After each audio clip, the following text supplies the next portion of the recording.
Chapter 4 Crowd and Crisis Management. Hi, I'm John.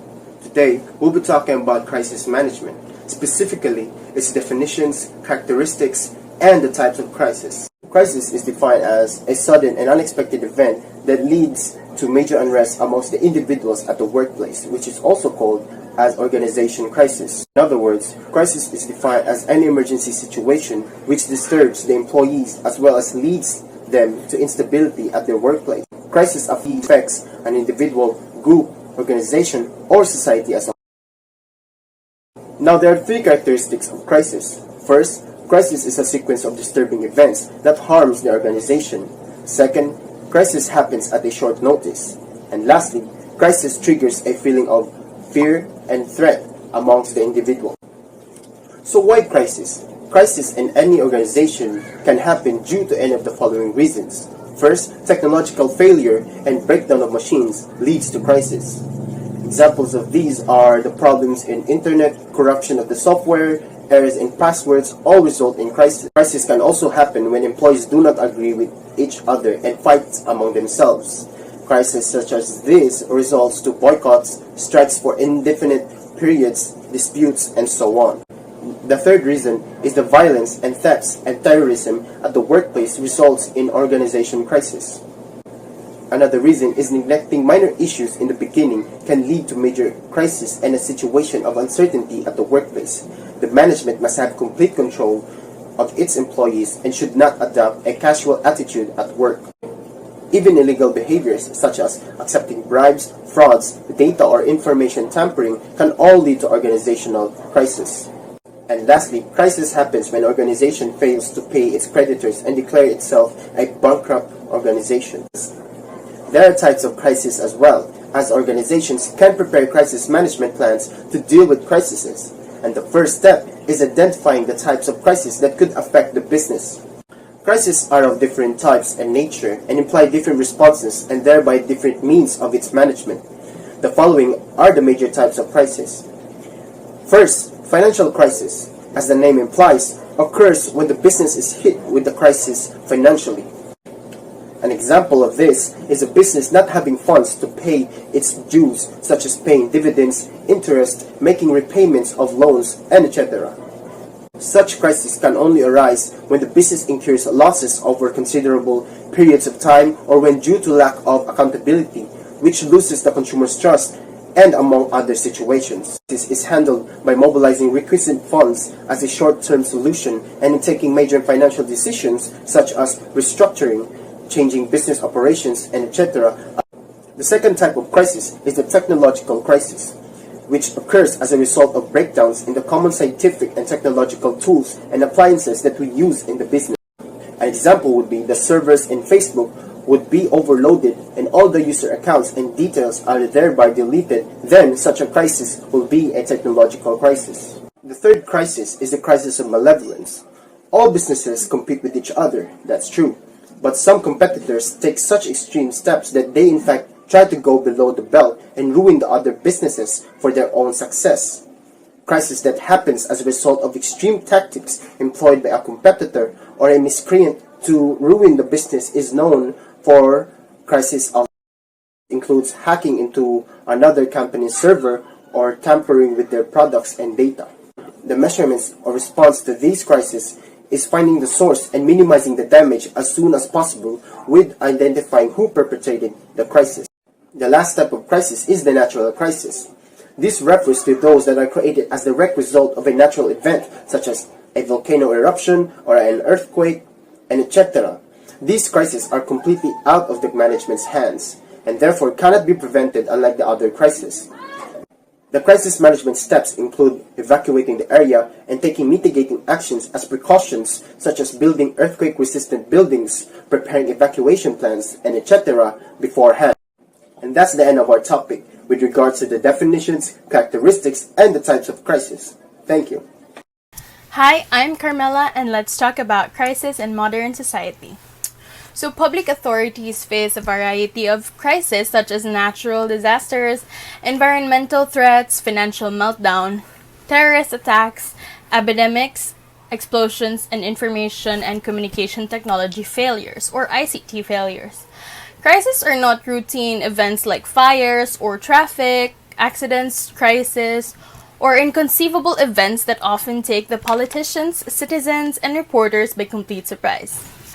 Crises occur when a community of people, an organization, a town, or nation perceives an urgent threat to core values for life-sustaining functions that must urgently down under conditions of uncertainty. Dramatic events create tough challenges for public authorities and their organizations. Critical decisions must be made and implemented under considerable time pressure and in the absence of essential information about the causes and consequences. Even if the conditions for effective action are severely impeded, citizens, except for government leaders and public authorities, safeguard them for the threat at hand. Two factors make it increasingly hard for these organizations and their leaders to meet this expectation. First comment is that the increased welfare and drive progress in the modern society make activities vulnerable to crisis. Second, citizens and politicians alike have become at once more fearful and less tolerant of major hazards to public health, safety, and prosperity. The combination of these factors explain why relatively small disturbances can rapidly develop into a deep crisis and why the effects of crisis management are inherently limited. Modern society has become increasingly complex. Complexity makes it hard to understand the manifold activities and processes that take place. As a result, emerging vulnerabilities can long go unrecognized. Attempts to deal with them often produce unintended consequences, fueling rather dampening the crisis. Tight coupling between a system's component parts and with those of other systems facilitate the rapid proliferation of disturbances. Crisis may, thus, have its roots far away from one system to another, gathering destructive potential along the way. This makes it hard to recognize a crisis before its consequences materialize. When a crisis begins to unfold, policymakers often do not see anything out of the ordinary. Everything is still in place, even though hidden interactions eat away at the pillars of the system. It is only when the crisis is in full swing and becomes manifest that policymakers recognize it for what it is. Once a crisis has escalated into view, authorities can only try to minimize its consequences. The contested nature of the crisis further complicates the situation. A crisis rarely, if ever, speaks for itself. The definition of a situation is subjective. One person's crisis is another person's opportunity. For public authorities, this spells trouble. Many seemingly innocent events can be transformed into crisis. Western citizens have grown impatient and with imperfections. They have come to fear glitches and have seen to see more of what they fear. So in this culture of fear, sometimes referred as risk society, the modern mass media plays an amplifying role. Even if consensus would exist that a serious threat is emerging, the status of this new problem is far from assured. Government deals with the urgent problems every day. Attention for one problem takes away the attention from another. For a threat to be recognized as a crisis, it must clear firmly entrenched hurdles. So that's it for Crisis in Modern Society. Thank you and adelante. Hello everyone, I am Glidey and I will be talking about the phases and challenges in crisis management. So in the phases of all disaster, be it natural or man-made, are the same. The disaster often differ in quantity of damage caused or in quality of the type of medical consequences. For example, earthquake cause a lot of physical injury and fractures. Floods cause drowning deaths and infections. Chemical leaks cause toxic manifestation, and etc. So in disaster management cycle, there are 5 phases such as disaster phase, response phase, recovery phase, risk reduction, and lastly is the preparedness phase. So the first one is disaster phase, the phase during which the event of the disaster takes place. This phase characterized by profound damage to human society. This damage or loss may be that of human life, loss of property, loss of environment, loss of health, or anything else. In this phase, the population is taken by profound shock. Second is response phase. This is the period that immediately follows the occurrence of the disaster. In a way, all individuals respond to the disaster but in their own ways. Third is recovery phase, when the immediate needs of the populations are met, when all medical help has arrived and people have settled from the hustle-bustle of the event, they begin to enter the next phase. Recovery phase, which is the most significant in terms of long-term outcome. It is during this time that the victims actually realize the impact of the disaster. It is now that they perceive the meaning of the loss that they have suffered. The fourth one is risk reduction phase. During this phase, the population has returned to pre-disaster standard of living, but they recognize the need for certain measure which may be needed to reduce the extent or impact of damage during the next similar disaster. For example, after an earthquake which caused a lot of damages to improperly built houses, the population begins to rebuild stronger houses and buildings that give away less easily to earthquake. Or in the case of tsunami, to avoid housing very close to the shore and the development of a green belt, a fixed stretch of trees adjacent to the coastline in order to reduce the impact of the tsunami waves on the land. This process of making the impact less severe is called mitigation. The last one is preparedness phase. This phase involved the development of awareness among the population on the general aspect of the disaster and how to behave in the face of future disaster. This includes education and warning signs of disaster, methods of safe and successful evacuation, and first aid measures. So now let's proceed to the challenges in crisis management. So the challenges of crisis management has two dimensions, the technical dimensions and the political dimensions. A combination of these two dimensions translate into 5 critical challenges in crisis management: sense making, decision making, meaning making, terminating, and learning. So the first one is recognizing and making sense of crisis. A crisis seems to pose a straightforward challenge. Once the crisis becomes manifest, crisis manager must take measure to deal with it. The second one is making a critical decisions. During a crisis, governments and public agencies must decide on critical issues. This can be of many kinds. Scarce resources may have to be prioritized. Crises also confront governments and leaders with issues they do not face on a daily basis. For example, concerning the deployment of the military, the use of lethal force, or the radical restriction of civil liberties. Crisis decision-making is making a hard calls, which involve tough value trade-off and major political risk. An effective response requires interagency and intergovernmental coordinations. Third is making meaning. In a crisis, leaders are expected to reduce uncertainty and provide an authoritative account of what is going on, why it is happening, and what needs to be done. When they have made sense of the event and have formulated a strategy, leaders must get others to accept their definitions of the situation. If they are not successful, their decisions may not be understood or respected. It is often difficult for authorities to provide correct information right away. They struggle with the mountains of raw data, like reports, rumors, pictures, that are quickly amassed when something extraordinary happens. So the fourth one is terminating a crisis. Crisis termination is twofold. It first requires shifting back from emergency to routine mode and downsizing the crisis management operations. These two aspects of crisis termination are distinct but in practice often closely intertwined. Government must regain the necessary legitimacy to perform its usual functions. Leader cannot bring this about by unilateral decree even if they possess the formal mandate to terminate a crisis in a legal sense. Formal termination gesture can follow but never lead the mood of a community. Premature closure may even backfire. Allegations of underestimation and cover-up are quick to emerge in an opinion climate that is still on edge. So the last one is learning from crisis. A crisis offers a reservoir of potential lessons for contingency planning and training for future crises. One would expect all those involved to study these lessons and feed them back into organizational practices, policies, and laws. This not always happen, however. Lesson drawing is one of the most underdeveloped aspects of crisis management. Crises become part of a collective memory, a source of historical analogies for future leaders. Leaders have big stake in steering the lesson drawing process in the political and bureaucratic arenas.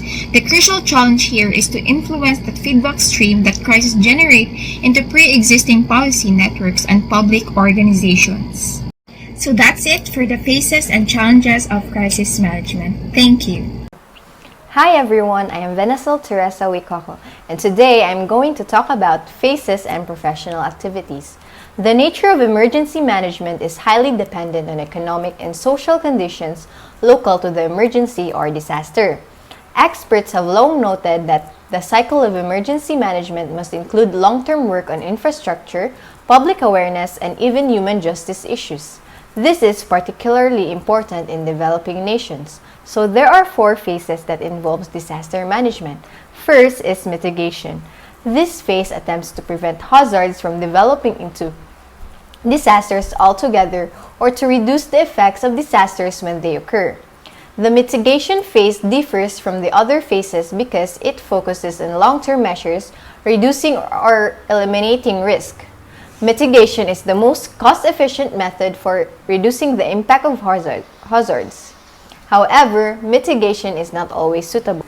Mitigative measures can be structural and non-structural. Structural measures use technological solutions like flood levels, and non-structural measures include legislation, land use planning, and insurance. There are 2 risk factors of mitigation. First is hazard. It is potentially damaging exogenous events whose probable characteristics and frequency of occurrence can be estimated. Second is vulnerability, in which intrinsic characteristics of the elements at risk that determine how damaged they would be if they experience a hazard event of some level. There are 4 dimensions of vulnerability assessment. Physical vulnerability. Analyze impacts of events on assets such as building, infrastructure, and agriculture. Social vulnerability. Estimates impacts of events on highly vulnerable groups such as the poor, coping capacity, status institutional, structure designed to help coping and awareness of risk. Economic vulnerability, potential impacts of hazards on economic assets and processes. And lastly, environmental vulnerability, degraded environmental quality limits the natural resilience to hazard effects and reduces environmental buffering of effects. Elements at risk: people, infrastructure, economic activities or assets, plant or animal species, and environmental services. So the second phase of disaster management is preparedness. In the preparedness phase, emergency managers develop plans of action for when the disaster strikes. Common preparedness include the following: communication plans with easily understandable terminology and chain of command, development and practice of multi-agency coordination and incident command, proper maintenance and training of emergency services, development and exercise of emergency population warning methods combined with emergency shelters and evacuation plans. And lastly, stockpiling, inventory, and maintenance of supplies and equipment. So an efficient preparedness measure is an emergency operations center combined with a practice region-wide doctrine for managing emergencies. Third phase is response. The response phase includes the mobilization of the necessary emergency services and first responders in the disaster area. This is likely to include a first wave of core emergency services such as firefighters, police, and ambulance crews. In addition, volunteers in non-governmental organizations such as the local Red Cross branch may provide immediate practical assistance from first aid provision to providing food and counseling. Also, in this phase, medical assets will be used in accordance with the appropriate triage of affected victims. And lastly, the fourth phase is recovery. The aim of the recovery phase is to restore the affected area to its above state. It differs from the response phase in its focus. Recovery efforts are concerned with issues and decisions that must be made after immediate needs are addressed. Recovery efforts are primarily concerned with actions that involve rebuilding destroyed property, reemployment, and the repair of other essential infrastructure. An important aspect of effective recovery efforts is taking advantage of a window of opportunity for the implementation of mitigate measures that might otherwise be unpopular. So my next topic is about phases and personal activities.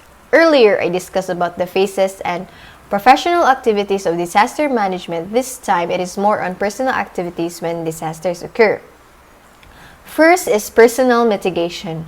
Personal mitigation is mainly about knowing and avoiding unnecessary risks. This includes an assessment of possible risks to personal or family health and to personal property. One example of mitigation would be to avoid buying property that is exposed to hazards. Examples of these are floodplain, in areas of subsidence or landslides. Homeowners may not be aware of a property being exposed to a hazard until it strikes. However, specialists can be hired to conduct risk identification and assessment surveys. Personal mitigation also involves structural and non-structural mitigation. Structural, this involves proper layout of building, particularly to make it resistant to disasters, and non-structural, this involves measures taken other than improving the structure of building. Second is preparedness. Unlike mitigation activities which are aimed at preventing a disaster from occurring, personal preparedness focuses on preparing equipment and procedures for use when a disaster occurs. Preparedness measures can take many forms, including the construction of shelters, installation of warning devices, creation of backup lifeline services such as power, water, sewage, and rehearsing evacuation plans. Third is response. Personal response phase of an emergency may commence with search and rescue, but in all cases, the focus will quickly turn to fulfilling the basic humanitarian needs of the affected population. This assistance may be provided by national or international agencies and organizations. On a personal level, the response can take the shape either of a home confinement or an evacuation. In a home confinement, a family would be prepared to fend for themselves in their home for many days without any form of outside support. In an evacuation, a family leaves the area by automobile, taking with them the maximum amount of supplies they can carry, possibly including a tent for shelter. Then lastly is recovery. The recovery phase starts after the immediate threat to human life has subsided. During construction, it is recommended to consider the location or construction material of the property. The most extreme home confinement scenario include war, famine, and severe epidemics, and may last a year or more. Then recovery will take place inside the home. Planners for these events usually buy bulk foods and appropriate storage and preparation equipment and eat the food as part of normal life. So basically, the things I have discussed is all about how to be prepared and aware before, during, and after an event or disaster will occur. This will help and guide citizens on what to do if these events happen in the future. That's all for today. Thank you and adelante. Hi, my name is Nicole, and for today, I will be discussing the different steps and rules in proactive crisis planning. First step, get a plan. The underpinning principle of proactive crisis planning is having a plan. It sets out the actions your company will take when faced with a crisis, and ensuring business continuity is a key goal. When you have fully developed this plan, make sure you communicate it to everyone concerned and prepare your staff for using it should it become necessary. Second step, line up your staff. This is to make sure key staff members know how to act when required and understand how their role fits in with their overall plan. It is also important that before escalating an issue, basic protocols should be done first to be efficient. As much as possible, we must avoid passing customers from one person to another to avoid making them more irate. Third step, clarify the issue. It is important to identify and verify the issue itself, how it started, who are the people involved, and its level of impact both internally and externally. After that, have a plan on how you're going to address this to the customers for them to be aware and avoid further issues. Fourth step, identify your spokesperson. Having a spokesperson will help avoid confusion to the customers. You may choose the owner itself or a person with effective public speaking or media skills to address the issue. Fifth step, Enter quarantine containing the issue from other operations will help you avoid interference with your other business activities. As much as possible, if there is a major problem, ensure that all affected items will not be able to enter the market chain to avoid further damage to the company. Sixth step, make the fix. Having problems is totally normal, however, more important than the problem is how you gain back your customers and earn their trust again that whatever went wrong will not happen again. Seventh step, follow through. Going through crisis is like walking on thin ice. Being able to successfully cross it is not easy. As a business owner, you must not forget to commend your team. Take note of the things you learned in surpassing the crisis for improvement and a better plan. It is important to have these steps because any kind of emergency or unexpected event can prompt a business crisis. Whatever happens, it is better to be prepared to deal with issues that come up. Here are 5 key rules when helping clients deal with any crisis situation. First, acknowledge what has happened. Most people are willing to accept the fact that mistakes happen.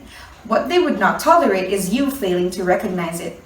Second, quickly, clearly, and accurately communicate the immediate steps you have taken to deal with the situation. Third, communicate consistently and demonstrate that you will take additional steps to deal with the situation as it unfolds. Fourth, and perhaps most mission critical, provide multiple opportunities and channels to capture the feedback from those affected by the situation. Fifth, the key to survival in a crisis is knowing where to go for the right kind of help. The earlier, the better. It is important to know these key rules because crisis situations have many phases. They can come in as a small problem and if mismanaged can escalate into a mission-critical disaster. That's it for my report. Thank you and adelante. Hi everyone, I am Karen and I'm going to talk about the corporate crisis examples and those that could affect your business. A corporate crisis is defined as an event, situation, or public initiative that threatens the company's ability to effectively operate its business. A crisis can escalate into disaster or long-term impediment to business growth if not handled with efficiency and sensitivity to all involved. Your crisis communication plan should include preparation for the scenarios that are most likely to affect your company, such as natural disasters, environmental issues, cybersecurity, product recalls, employee misconduct, and conflict with interest groups. Natural disasters are not under any company's control. They can cause issues with a brand's perceived ability to serve customers and stakeholders. Disasters that cause you to cease or limit operations will hurt partners and consumers, who may choose to replace your services. Environmental issues. Environmental concerns continue to grow in importance to consumers. As a result, many companies have started to implement green practices and sustainably. However, for companies that deal with sensitive environmental issues such as pipeline construction, wetlands mitigation, energy, hazardous materials, and others. Cybersecurity. Cybersecurity breaches and hacks are an incredible threat to all businesses. Hacks scare customers, put them in danger of identity theft. You can work to prevent cybersecurity threats, but you can never guarantee that they won't happen again. Product recalls. Product recalls or defects can damage a company's reputation for years. You should have a crisis communications plan in place if a problem ever arises. Prevention and communication is key to rebuilding brand trust. Employee misconduct. People are the core of every company. They are the element that interacts, build relationship, and promote trust with your brand. Employee crisis could involve theft from the company or customers, the tampering of confidential information, public outbursts by an employee, or other acts of employee misconduct that attract poor publicity. Conflict with interest groups. Conflict can arise from political, environmental, social, and cultural interest groups who feel threatened by your company's initiatives. This can put your company in bad light when fighting against a group who seems to have a good intent. Crises that could affect your business. Natural disasters, for example, flooding caused by burst water pipes or heavy rain. Thief or vandalism. Thief of computer equipment, for instance, could prove devastating. Fire. Few other situations have such potential to physically destroy a business. Power cut. Loss of power could have serious consequences. System failure. Computer viruses attacked by hackers or system failures could affect employees. Restricted access to premises. How would your business function if you could not access your workplace? For example, due to a gas leak. Loss or illness of key staff. If any one of your staff is central to the running of your business, consider how would you cope if they were to leave or they are sick. So hi everyone, my name is Jeneline Alvalia Hermosa and I will be discussing about the roles of crisis management in the tourism and the importance of crisis management in the tourism and hospitality industry. So let's start. So first and foremost, we'll be discussing about the role of crisis management in the tourism. So let's define crisis management. So crisis management is a supervising crisis that may have a great impact to the profitability of the business. So the foundation of the crisis management depends on searching, plowing, and collecting of the achievement that could possibly get from a crisis. So the basic structure of the crisis operation management is to identify the occurring crisis, to take the proper action, and to make a public action. So, an efficient crisis management strategy permits a company to decrease the possible risk to its status showed by the disaster or crisis situation.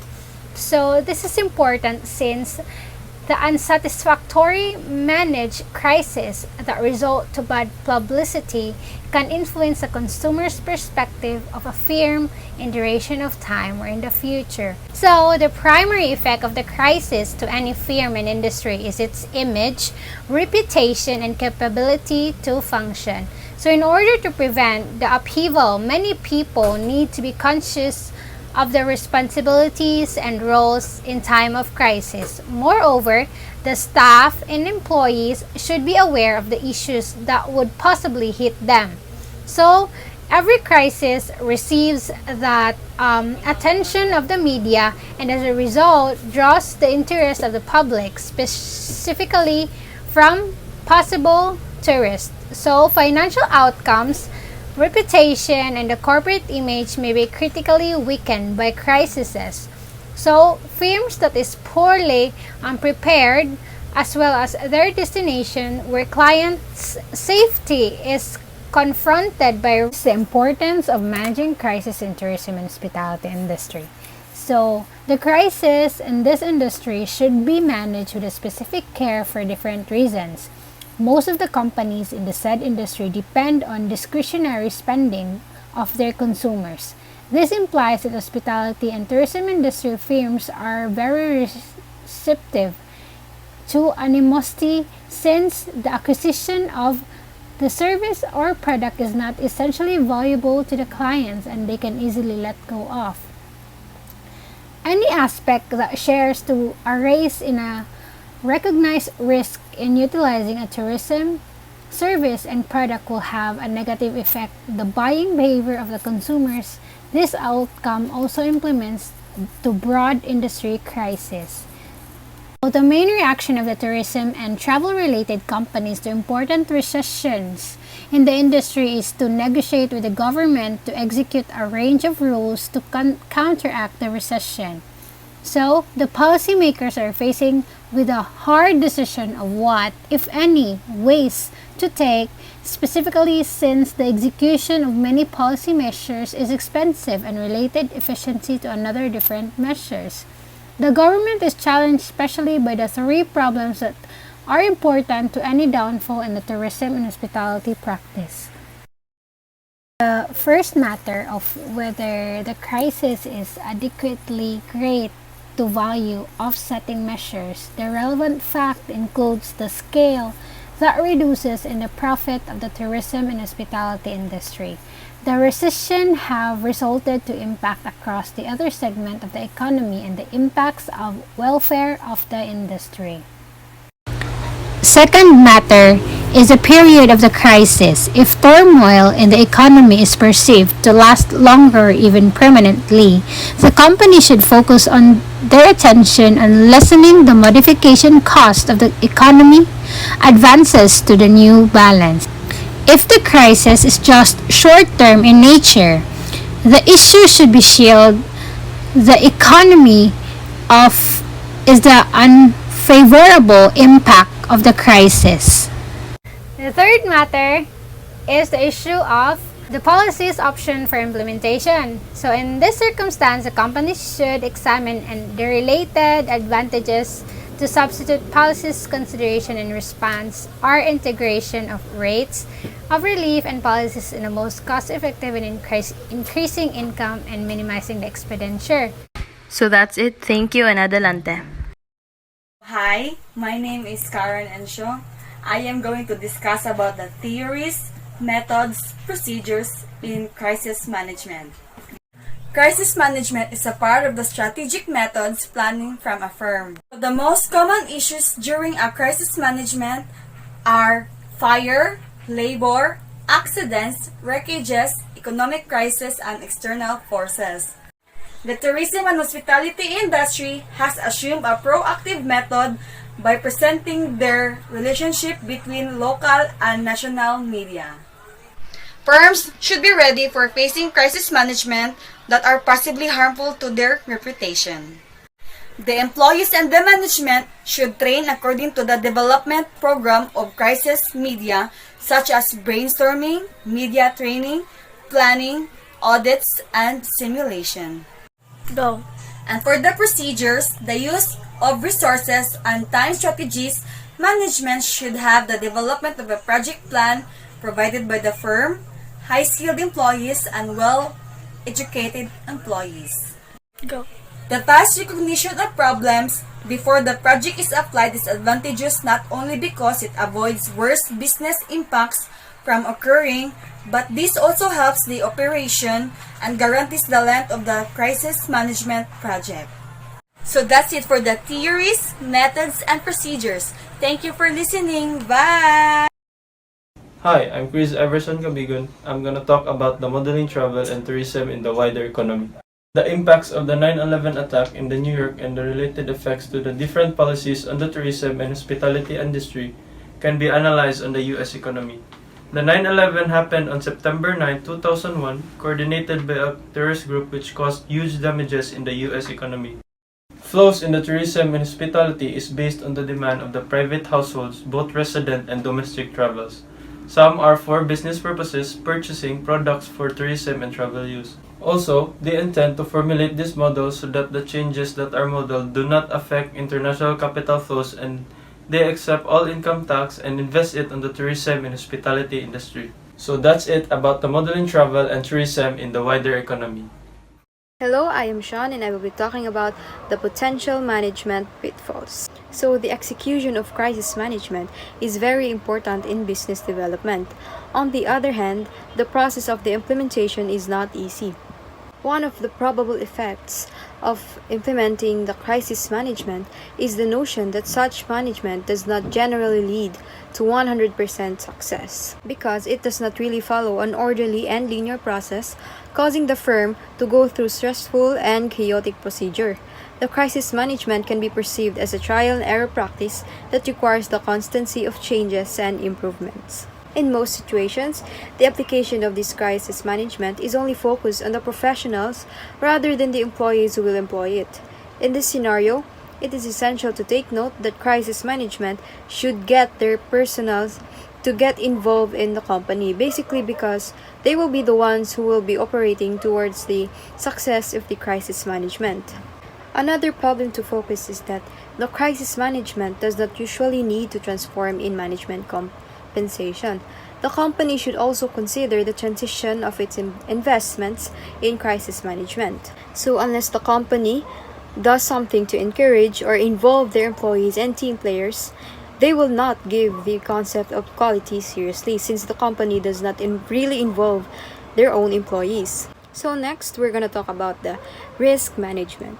So the firm should be free to enter the idea of challenges and risk that always exists in crisis management. Of course, risk will always be involved.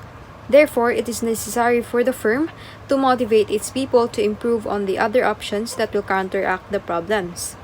So in order for the firm to take action in these identified problems in crisis management, the firm would have to adjust their crisis management methods.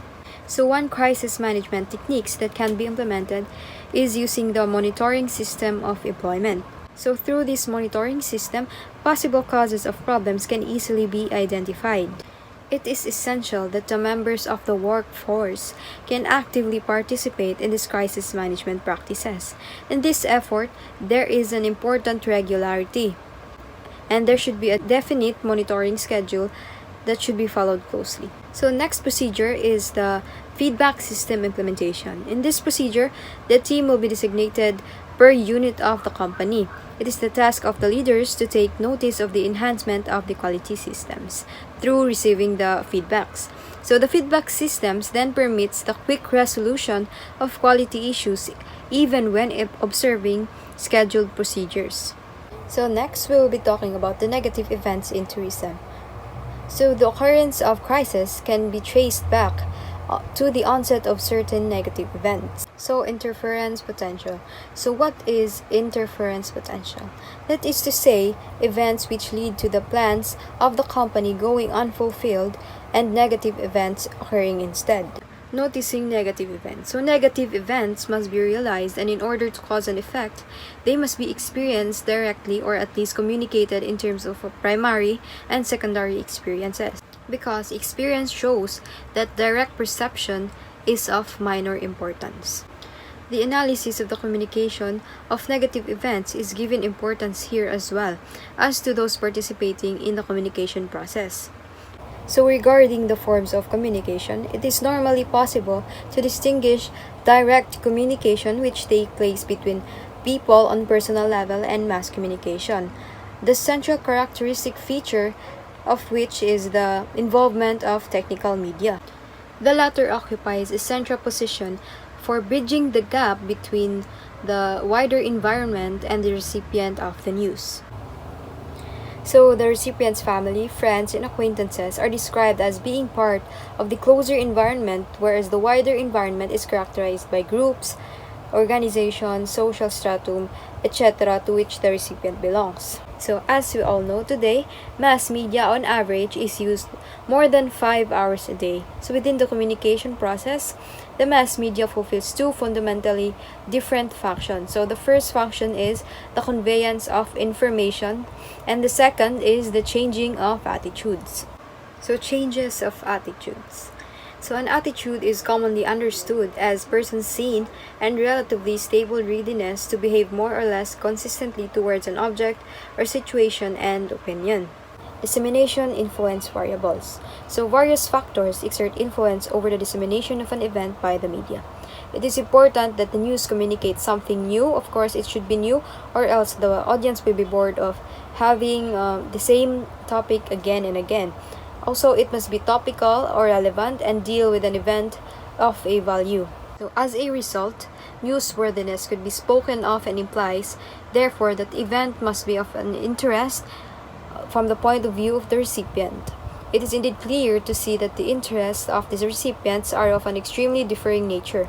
Nevertheless, some similarities can be identified. So first is the consequence. So the consequence which the event has for the recipient of the information, that is to say one's own concernment, counts as well as the extent of the event.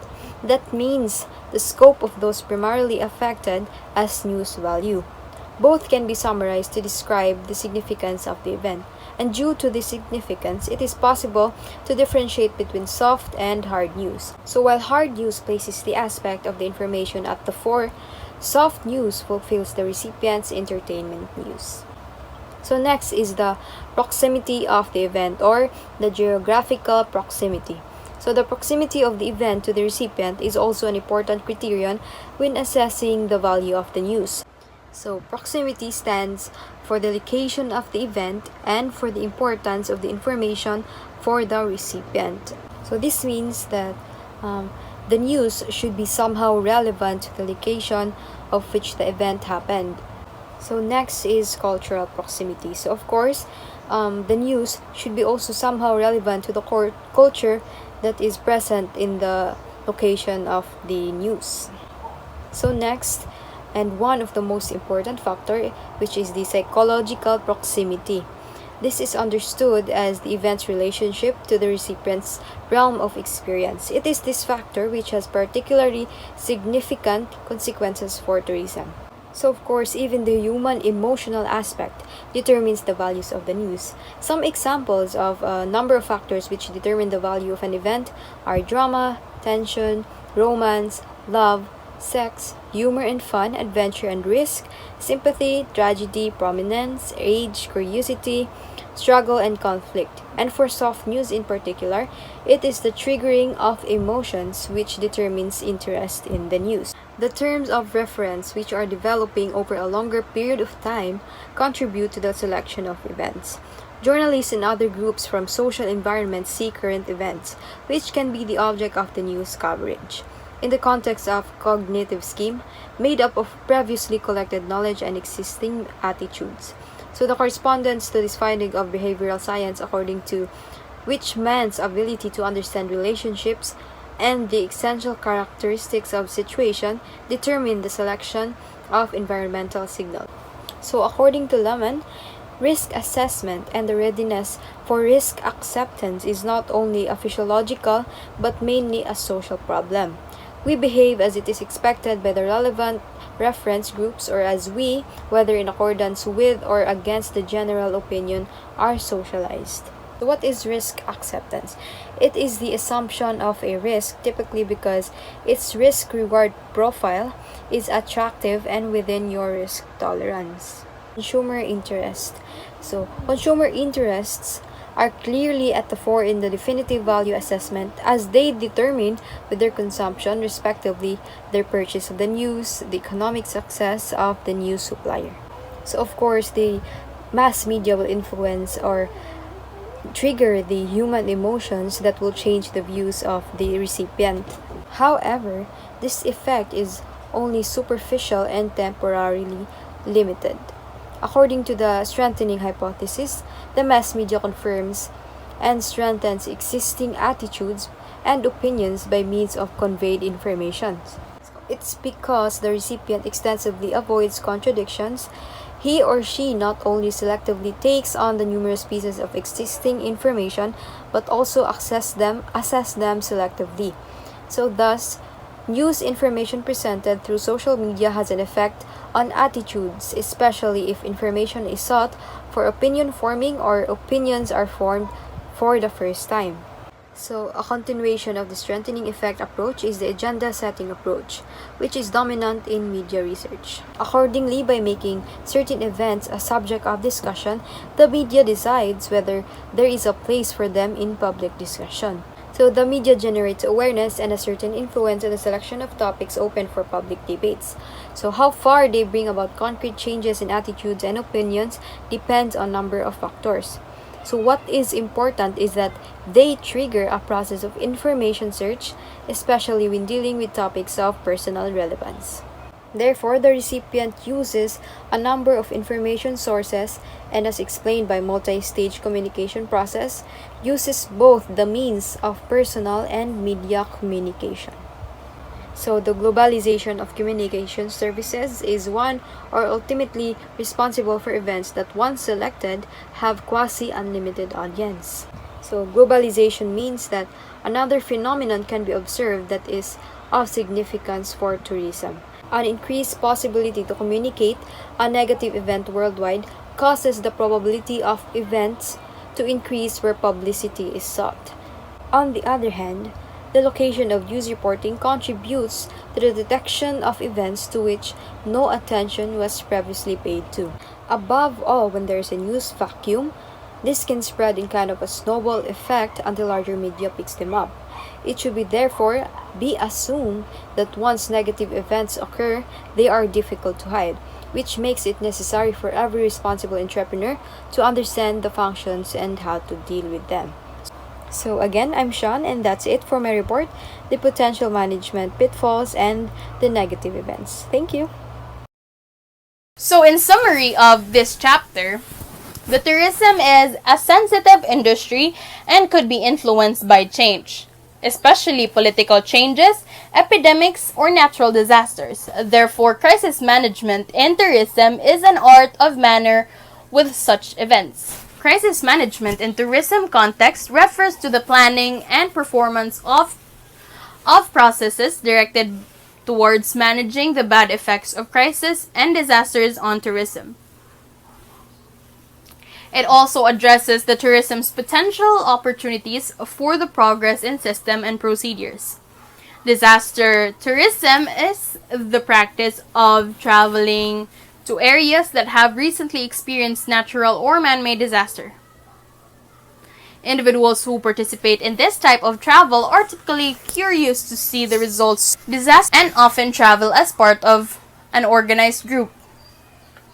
When a geographical region suffers a major incident, the media may spend a great deal of time reporting on the situation and the plight of the local residents. In some cases, the reporting can inspire curiosity in individuals who may have difficulty in comprehending the magnitude of the situation. Disaster tourism detractors believe that the practice is insensitive, as it terms private citizens and their misery into a tourist attraction.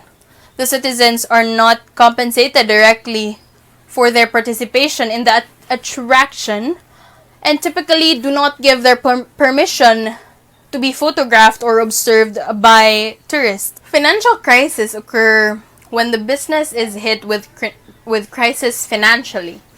An example of a financial crisis is a business not having funds to pay its dues, such as paying dividends, interests, and making repayments of loan, and etc. Technological crisis occurs as a result of breakdowns in the common scientific and technological tools and appliances that we use in the business. Natural crisis refers to those that are created as a direct result of a natural event such as volcano or earthquake, and etc. These crises are completely out of a management's hands and cannot be prevented, unlike other crises. Public authorities face a variety of crises such as natural disasters, environmental threats, financial meltdowns, and a crisis and terrorist attacks, epidemics and explosions, and information and communication technology or ICT failures. So that's it for Chapter 4, Crisis Management. Thank you and adelante.